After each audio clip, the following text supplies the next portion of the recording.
All eyes on Republican senators as they prepare to hear President Trump's Supreme Court pick. Senators Sen Murkowski and Susan Collins say they oppose the effort to confirm a nominee before Election Day. Senate Majority Leader Mitch McConnell plans to move quickly, though, despite his decision to ignore President Obama's election year nominee in 2016. Here is what Republican Senator Lindsey Graham said at the time. I want you to use my words against me. If there's a Republican president in 2016 and a vacancy occurs in the last year of the first term, you can say, Lindsey Graham said, let's let the next president, whoever it might be, make that nomination. And you could use my words against me, and you'd be absolutely right. Joining us now, Democratic Senator Chris Coons. He's a member of the Senate Judiciary Committee, which would hold confirmation hearings. Senator, nice to see you. Have you run into Lindsey Graham over the past few days or talked to him about why that seeming massive flip-flop? Allison, no, I haven't reached out to Chairman Graham over the weekend. I will see him later today, and I do intend to have conversations, not just with him, but with a number of other colleagues, Republicans and independents, because at the end of the day, this is in their hands to decide whether they're going to violate their own precedent, which, as you quoted Lindsey Graham saying there, they set in 2016, whether they're just going to flip-flop, turn right back around and say, oh, it doesn't matter that we're 43 days from an election. It doesn't matter that there are voters voting in half the states, in 25 states. We're going to barrel ahead with a partisan exercise and force through a conservative justice. Allison, let me just take a moment and thank you for the segment you just did, honoring and remembering those who've passed away during this pandemic, the nearly 200,000 Americans who've died. I also think we should take just one breath to recognize the remarkable legacy of Ruth Bader Ginsburg, a towering giant despite her diminutive size, a clarion call, a forceful voice for justice despite her sometimes soft-spoken nature. She was a fierce advocate, particularly for gender equity, and health care is on the ballot. It was Justice Ginsburg's dying wish, dictated to her granddaughter on Rosh Hashanah, that the voters should choose the next president, and the next president should choose her successor, because she knows that the future of gender equity, of the Affordable Care Act, of so much more, clean air, clean water, labor rights, and the right to organize, it all hangs in the balance. We appreciate you taking a moment to remember all of that. I hear you. We do speed ahead with what's next because all of this feels so urgent and so critical. Part of the reason we wanted to talk to you is because we know that you do have those across the aisle conversations and you do try to make those personal appeals to your Republican colleagues. Have you had any of those conversations yet?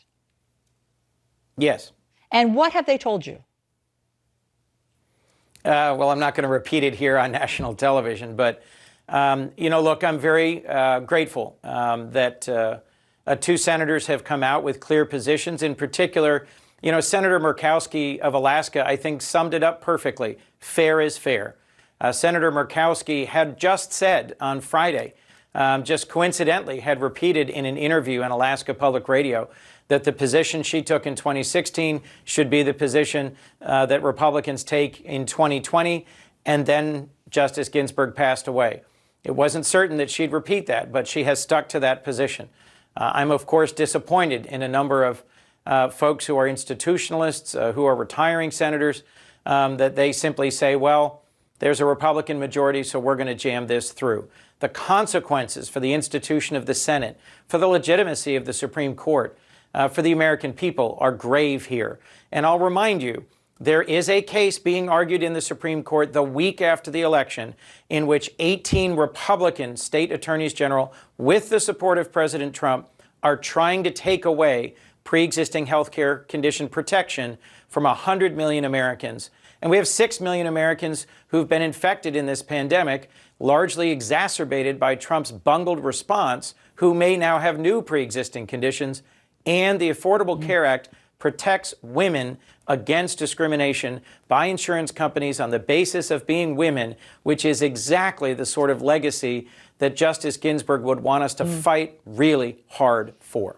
I don't need you to share any of your verbatim conversations with Republicans, though if you want to, feel free. But what I'm getting at is, Are there any that you have spoken to beyond Collins and Murkowski who have expressed some discomfort with moving ahead at this pace 43 days before an election?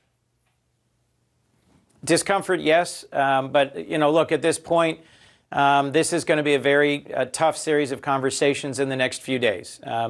Obviously, Majority Leader McConnell, President Trump, is going to push really hard on every single Republican to make up their mind quickly, to make a public declaration and not to move back from it.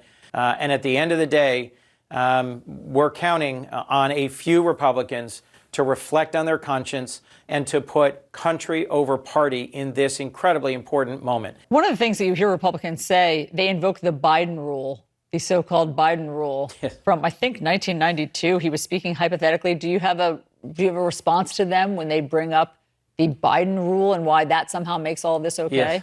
Yes. So 3 things, if I could.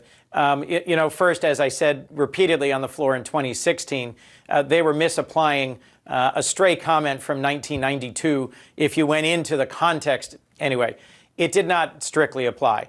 If the Republican majority, when Justice Scalia passed in February, 10 months before the election of 2016, chose to make a new rule, whoever they want to name it for, and then defended it and then reasserted it in 2018, they should be held to it. We are 43 days from an election, not 10 months from an election.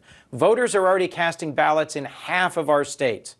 It is the height of hypocrisy to, having held open Justice Scalia's seat, to 4 years later do the exact opposite less than 6 weeks before the election, when Abraham Lincoln himself is the one president who, when a vacancy came up this close to an election, refused to fill it.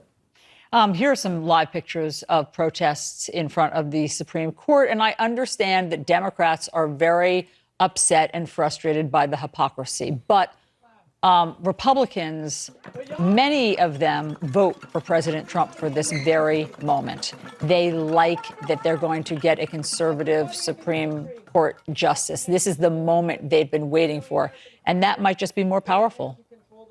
Everybody in this country.